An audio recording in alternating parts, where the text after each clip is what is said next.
let's reiterate that how we present our brand, especially with social media. It's surprising. A friend of mine were talking recently about how someone may have a business, say they have a boutique, for instance, and they're putting images of the clothing that they're going to sell and sales and promotions that are going on in the store, but then one day you see a tweet or an Instagram pic of them doing a half-naked selfie in the mirror.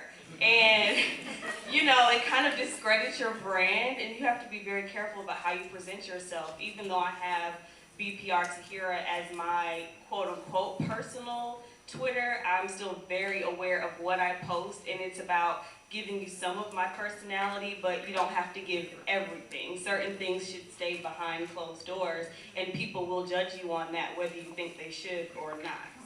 So just being aware of how you present yourself at all times. Pretty much find influencers for our brands, and that's, you know, mostly bloggers.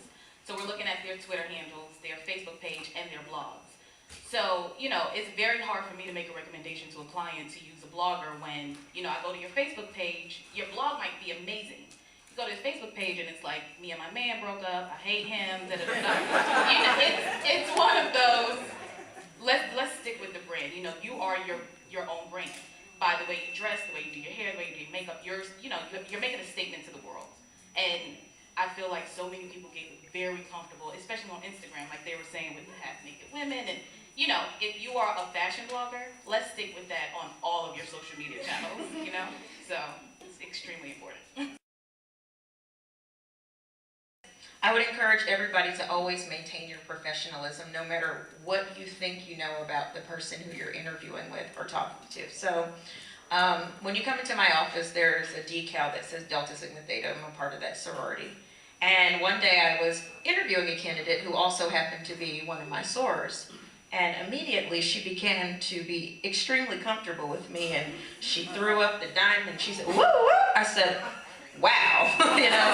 So, and then she was very comfortable with me, almost too comfortable, and I began to judge her level of professionalism because if she would just do that with me, a stranger, because we had that one thing in common, God knows what she would do with anybody that I presented to her to in my organization. So I don't care if you think you know someone or you think you have something in common with them, just remember what you're there for, remember what the subject at hand is, stick to the attributes that you bring to the table, and always keep it professional, because those relationships will get built over time, and eventually you'll be able to learn more things about one another. Publicists, there are so many with such bad attitudes that you just have to know what you're stepping into.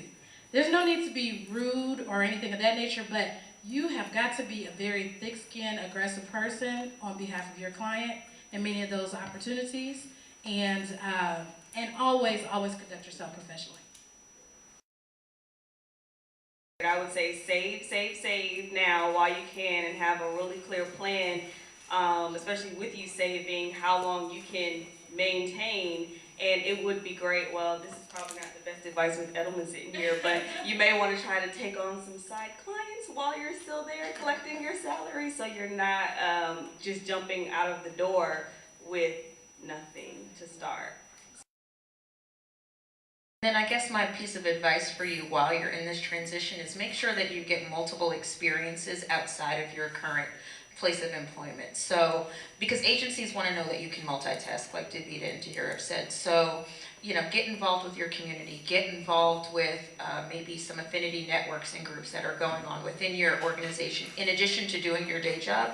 That way, when the agency says, this is a really fast place, you know, how can you prove or demonstrate that you're able to handle our workload? You can say, well, because I'm involved with this, I've done this, all within the scope of my organization. If you want it, let's do it right.